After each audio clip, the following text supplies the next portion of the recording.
My name is Amira Mansour. I am 34 years old, and on July 14, 2024, I died in the middle of a Tuesday afternoon in Dearborn, Michigan. The heat that day was a physical weight, the kind of Midwestern humidity that makes the air feel like wet wool. I was in my kitchen, the linoleum sticky under my feet, trying to finish a batch of baklava for my nephew's graduation. I remember the sound of the overhead fan. A rhythmic, metallic clicking that usually annoyed me, but in those final seconds, it was the only thing holding the room together. My chest didn't just hurt, it felt like someone had driven a cold iron stake through my sternum. I reached for the edge of the granite countertop, but my fingers felt like lead. I missed. The fall felt like it took 20 minutes. I watched the flour dust dancing in a shaft of sunlight, and then my cheek hit the floor. The coldness of the tile was the last thing I felt from this world. There was no gasping for air, no cinematic clutching of the throat. There was only a sudden, absolute silence. My vision narrowed until it was just a pinprick of light on a copper pot hanging above the stove, and then that light went out too. I wasn't scared yet, I was mostly just confused about why the ticking of the fan had stopped. I didn't see a tunnel. I didn't see my ancestors. I saw the ceiling. I was hovering about 6 inches below the smoke detector, looking down at a woman I recognized as myself, but she looked like a stranger's discarded coat. My skin was already turning a waxy, grayish blue. I watched my phone on the counter vibrate, a text from my sister asking if I'd picked up the honey. I felt a strange, detached pity for the woman on the floor. She had so much left to do, so many small errands that now meant absolutely nothing. I tried to reach down to touch my own shoulder, to wake myself up, but my hand passed through the air like heat shimmer. The silence wasn't empty, it was heavy, pressing against me with the realization that the door had finally closed. The transition from the kitchen to the back of an ambulance was a blur of static. One moment I was watching the ants near my baseboard, and the next, I was looking down at the roof of a Ford Transit screaming down Ford Road. Inside, the chaos was clinical. I saw a young paramedic named Tyler. I read his name tag, sweating through his blue uniform. He was performing chest compressions on me with a rhythmic, violent intensity that made my entire corpse bounce on the narrow gurney. "I've got a rhythm, V-fib," he shouted, but his voice sounded like it was coming from the bottom of a deep well. I was hovering in the corner of the ceiling, inches away from the oxygen tanks. I watched him use the shears to cut through my favorite embroidered tunic. I felt a flash of very human annoyance. That was an expensive gift, but it was quickly replaced by a cold, sharp dread. I saw the pads hit my skin. Clear. The thump of the manual defibrillator made my physical chest jump, but I felt nothing but a distant vibration. I looked at the monitor. A flat, unwavering green line. I remember thinking how tidy that line was. It didn't care about my 401k, my unfinished degree, or the fact that I hadn't apologized to my mother after our fight that morning. In that cramped, sterile space, the reality of medical intervention looked like a desperate, losing battle. Tyler's face was set in a mask of professional panic. He knew I was gone, but he was following the protocol because he didn't want to be the one to admit it. I wanted to tell him it was okay to stop, that the silence up here was actually quite peaceful, but the moment I had that thought, the ambulance walls began to dissolve. The smell of diesel and antiseptic faded, replaced by something that smelled like ozone and crushed grass. The lights of the heart monitor stretched into long, glowing ribbons, and the metal walls of the vehicle simply ceased to be. I wasn't in the ambulance anymore, I wasn't even in Michigan. I found myself standing in a place that made no geographical sense. It wasn't a cloud or a golden city, it looked like a vast, high-altitude plateau in the moments just before dawn. The ground wasn't dirt or grass, but a fine, silver-white sand that didn't shift when I stepped on it. I looked at my hands. They weren't blue anymore. They looked solid, but they glowed with a soft, internal luminescence. The air didn't move, yet I felt a constant, vibrating energy against my skin. And then, I realized I wasn't alone. About 20 feet away, a man was standing. He wasn't shining in the way people describe in movies, he was simply the most real thing in the environment. He wore a simple, dark garment, and his presence felt like the pull of a mountain, immense, unmovable, and deeply familiar. As a Muslim woman, I had spent my life with a specific understanding of who Jesus, Isa, was. A prophet, a teacher, a holy man. But as he turned toward me, the weight of his gaze bypassed every theological filter I had. It wasn't just a prophet standing there. It was the architecture of everything. He didn't speak with his mouth, but I heard him in the center of my chest. He called me by a name I had forgotten I had, a name that felt older than my life in Dearborn. I felt a sudden, sharp pang of shame, thinking about the hijab I wasn't wearing, the prayers I'd missed, the cultural barriers I'd built. I started to stammer an apology, my mind racing through the dictates of my upbringing, trying to find the right way to address him. But he stepped closer, and the sand beneath his feet seemed to pulse with light.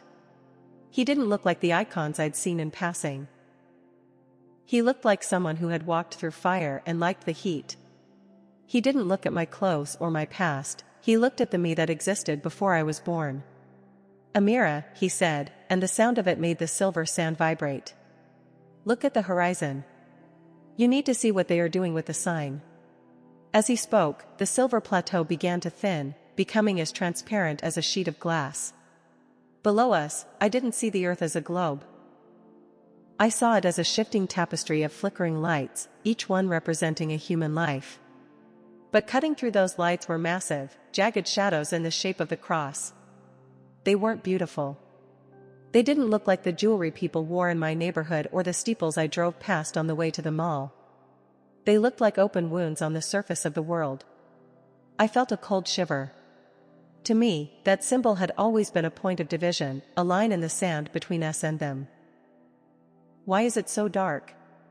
I whispered, the words feeling heavy in my chest. I expected him to tell me about salvation or ancient history, but his face grew incredibly somber. He pointed down toward a specific cluster of lights, "My city, my streets. They have turned the wood into a fence," he said. His voice wasn't angry, it was hollowed out by a grief that felt older than time. I saw the crosses down there transforming. They were being used as clubs, as barriers, as branding irons. I saw people in Michigan, people I knew, using that shape to decide who was allowed to breathe and who was not. The intensity of his presence shifted.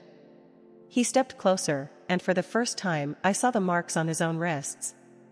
They weren't clean scars, they looked like fresh, weeping points of light. The cross was never meant to be a trophy for the winners, Amira. It was a place for the executed. He looked at me, and I felt the weight of his stare deep in my marrow. The world thinks the cross is about a religion. It isn't. It is the exact moment where the ego dies so that love can finally speak. But look at what they are doing. They are using my death to justify their pride. The air around us began to vibrate with a low, mournful hum, and the silver sand started to turn a bruised, dark purple. Suddenly, the plateau vanished. I wasn't standing with him anymore. I was standing in the middle of a crowded sidewalk in downtown Dearborn, but everything was slightly out of focus, like a photograph taken with a shaky hand. I saw my brother, Omar. He was standing outside a local community center, his face contorted in an expression of pure, unadulterated rage. He was holding a flyer, his knuckles white. I tried to call out to him, to tell him I was okay, but he walked right through me. The coldness of his passing felt like a bucket of ice water over my soul. I looked at what he was holding. It was a protest notice, filled with vitriol about a local zoning board meeting. But then I looked across the street. There was a group of people standing there, many of them holding high the very symbol Jesus had just shown me. They weren't praying. They were shouting. They were using the cross as a shield to hide their own fear of us, of me. I felt the fracture in that moment. It wasn't just a political disagreement, it was a spiritual tectonic shift. I saw the way the two groups looked at each other, not as neighbors, not as humans, but as obstacles to be removed. The warning Jesus had whispered began to take a physical shape. I saw a thin, black crack appearing in the pavement between the two groups. It wasn't a physical hole, it was a void of understanding. I realized that the cross I had been shown wasn't just a Christian symbol, it was a universal breaking point. Jesus appeared beside me again, invisible to the crowd. This is the warning, Amira. When the symbol of the ultimate sacrifice becomes a tool for the ultimate exclusion, the foundation of your world crumbles. If this continues, the blood that was shed will no longer be a bridge. It will be a wall that neither side can climb. I felt a sudden, sharp pain in my chest, the same iron stake from the kitchen. The scene shifted again, pulling me inward, away from the street and into the living room of my own home. My husband, Zaid, was sitting on the sofa. He wasn't crying. He was staring at a bank statement on his laptop, his face pale and sunken. I looked over his shoulder. Our joint savings account, the money we had spent 10 years agonizing over for our first home, was being drained in real time. Legal fees. Hospital bills that hadn't even arrived yet were already being calculated by some cold algorithm. But it wasn't just the money. I saw a folder on the coffee table. It was a notification from the school district. Our daughter, Maya, was being re-evaluated for her placement in the honors program because of recent family instabilities and community tensions. The fracture I saw on the street was now inside my own house. The people who were supposed to be our support system, our neighbors who had shared tea with us for years, were suddenly silent. I saw a text message pop up on Zaid's phone from his best friend, a man he'd grown up with. "Maybe it's best if we don't talk for a while, Zaid. Things are getting complicated with the board. People are asking questions about where your loyalties lie." I felt a scream rising in my throat, but it came out as a whisper. I looked at Jesus, who was standing in the corner of my living room, his shadow stretching across our prayer rug. "Is this because of me? Because I died?" He shook his head slowly. "It is because the world has forgotten how to bleed for one another. They have chosen the safety of the tribe over the risk of the heart. This loss you see, this isolation, is the shadow of the cross being used as a weapon. It is starting here, with you, but it will spread to every house in this city." I reached out to touch Zaid's hair, but my hand dissolved into mist. The room began to spin, the walls stretching and warping as the weight of the warning became a physical pressure, crushing the air out of my spirit. The walls of my living room didn't just fade. They shredded like old paper, leaving me standing once more on that silver plateau with him. The atmosphere had changed. The gentle vibration was now a low, tectonic roar. I felt a desperate, clawing need to understand. "The title!" I cried out, my voice finally finding its strength in this place. "The vision, everyone says the cross is for Christians, but I am a Muslim. Why did it shock me? Why are you showing me this?" I was trembling, the weight of Zaid's empty bank account and my daughter's stolen future pressing on my chest like the heart attack that killed me. He didn't move, but the space between us seemed to vanish. His eyes weren't judgmental, they were like mirrors reflecting every hidden thought I'd ever had. "Amira, you were shocked because you thought the cross was a piece of jewelry for your enemies. You thought it was a border. But look again." He reached out and touched my forehead. Suddenly, the sign appeared before us, not as a wooden beam, but as a cosmic intersection. I saw the vertical line reaching into the infinite, and the horizontal line stretching across the breadth of human suffering. It wasn't a religious icon, it was a map of how the divine enters the dirt. "What changes?" I demanded, my breath coming in ragged gasps. Why did the title of my life say this would shock me? He spoke then with a clarity that silenced the roaring wind. "It shocks you because it is not a victory lap. It is a surrender. In 2026, a great shifting begins. The world will try to turn this symbol into a sort of nationalism and pride. They will use it to decide who belongs in your neighborhood and who does not. But the outcome, the survival of your soul and your city, is determined by one thing: who is willing to be the one on the cross, rather than the one wielding it. It is the choice to lose so that another might live. If you do not understand this, the hatred you saw on that street in Dearborn will become a fire that no prayer can quench." I looked down at the flickering lights of the world again, and I saw the great shifting he spoke of. It looked like a fever breaking. I saw people I recognized, leaders, neighbors, even the parents at Maya's school, standing at a crossroads. Some were clutching crosses like they were riot shields, their faces twisted in a holy fury that felt utterly demonic. Others were casting them aside in disgust because of the behavior of the first group. Both were losing. Both were being swallowed by a gray mist that seemed to erase their humanity. Who was affected?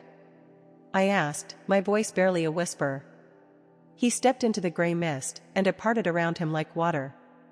Everyone who seeks safety in a label. The Muslim who hides in his mosque out of fear, and the Christian who hides in his church out of pride. They are both building prisons. He turned back to me, and his face was more intense than the sun. The warning is this: in the coming year, the institution you call the church will face a choice. They will either become the place where the ego goes to die, or they will become the headquarters of the very darkness they claim to fight. And you, Amira, have been shown this so you can no longer be a bystander in the war of hearts. I felt the personal fracture he had shown me earlier. The loss of our money, the isolation of my husband, began to ache. It wasn't a punishment, it was a preparation. Is there a way to stop it? I asked. He didn't answer with a yes or no. He showed me a vision of a single hand reaching across that black crack in the pavement of Dearborn.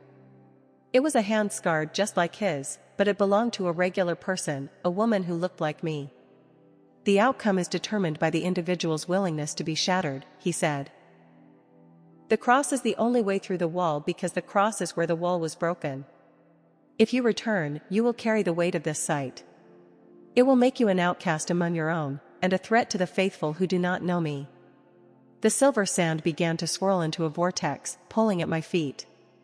The peaceful plateau was dissolving into a chaotic storm of memories and future shadows.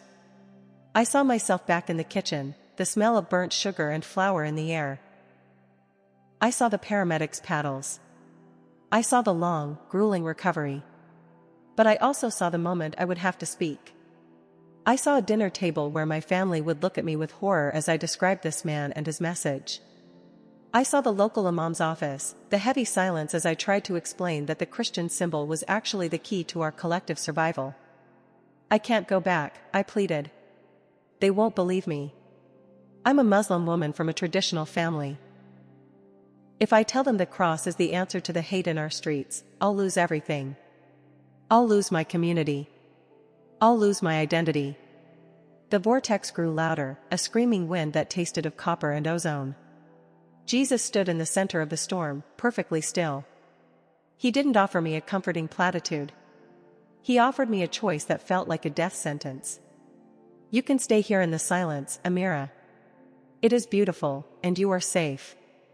Or you can go back and be the crack in the wall. You can be the one who carries the shock of the cross into a world that has turned it into a weapon. I looked at the weeping points of light on his wrists. I thought of Maya, sitting in that school office, being judged for things she didn't understand. I thought of the rage in my brother's eyes. If I stayed here, I was leaving them to the fire. If I went back, I was walking into a different kind of fire. The iron stake in my chest began to glow, radiating a heat that was both agonizing and life-giving. I realized then that the cross wasn't something to look at, it was something to become. I took a step toward the vortex, toward the grayish-blue body on the kitchen floor. I'll go, I whispered, and the word was swallowed by the roar of the world rushing back. The transition was not a graceful descent, it was a physical assault. It felt like being shoved through a keyhole while made of glass. The first thing that returned was the smell, the metallic tang of blood and the chemical sharp of adrenaline. Then came the pain. It wasn't the dull ache of the kitchen floor, it was the searing, localized agony of my ribs being cracked. I heard a mechanical whine, a high-pitched charging sound, and then my entire world convulsed. Clear. The word wasn't a voice, it was a thunderclap that forced my eyes open. I was on the floor of my own kitchen, but it looked like a war zone. Flour was smeared into a paste with spilled water, and my favorite copper pot had been kicked across the room. Tyler, the paramedic, was leaning over me, his face dripping with sweat. His eyes were wide, fixed on the monitor that had finally chirped with a ragged, uneven rhythm. She's back. We got a pulse, he yelled, but his voice was shredded. I tried to speak, to tell him about the silver sand and the man with the weeping wrists, but all that came out was a wet, rattling gasp. My lungs felt like they were filled with crushed velvet. As they lifted me onto the gurney, the paramedics' movements were frantic and disjointed. I looked past them, toward the hallway. My daughter, Maya, was standing there, her small hands pressed against her mouth, her eyes reflecting a terror I knew would never fully leave her. She wasn't seeing her mother, she was seeing a ghost being dragged back into a broken shell. I wanted to reach for her, to tell her about the intersection of the world I had just seen, but the oxygen mask was pressed over my face, sealing me in. The last thing I saw before the ambulance doors slammed shut was the clock on my wall. It had stopped at 2:14 p.m., the exact moment the metallic clicking of the fan had died. Recovery wasn't a miracle, it was a slow, grinding humiliation. 2 weeks later, I was back in our house, sitting in a recliner with a chest that felt like it was held together by staples and prayers. But the great shifting Jesus had warned me about wasn't waiting for me to heal. It was already at the door. I sat in the living room, the same one I had seen from the plateau, watching Zaid deal with the fallout.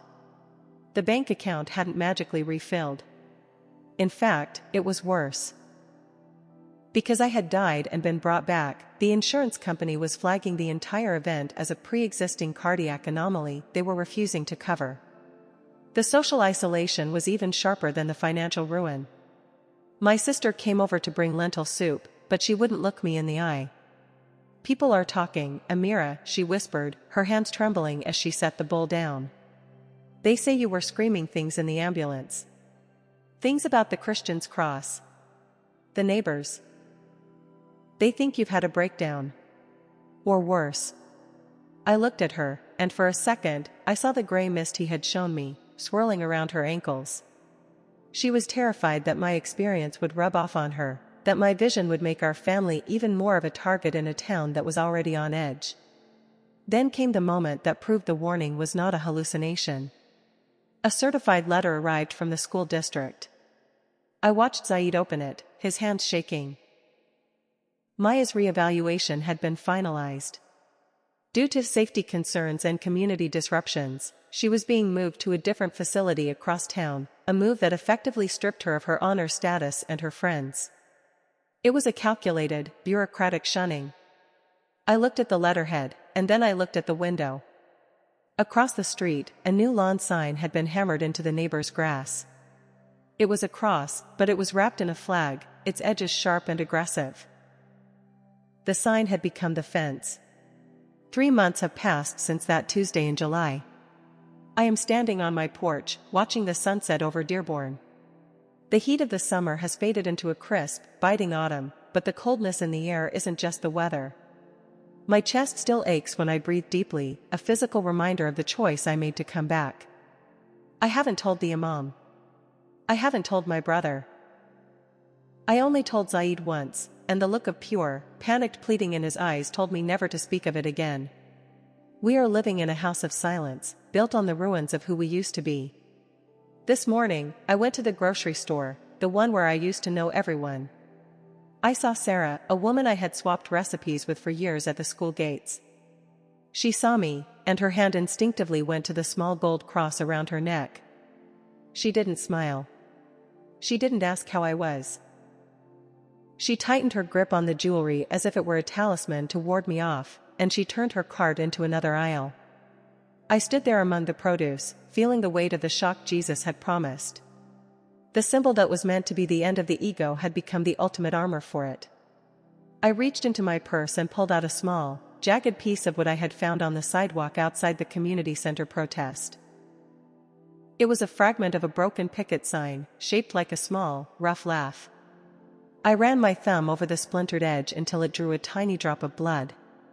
It was a subtle, private confirmation. The world hasn't ended in fire yet, but the foundations are gone. I looked down at my hand, at the small red stain, and I remembered his weeping wrists. The warning is real. The shifting has begun. I walked toward my car, the sound of my own footsteps echoing in the empty parking lot.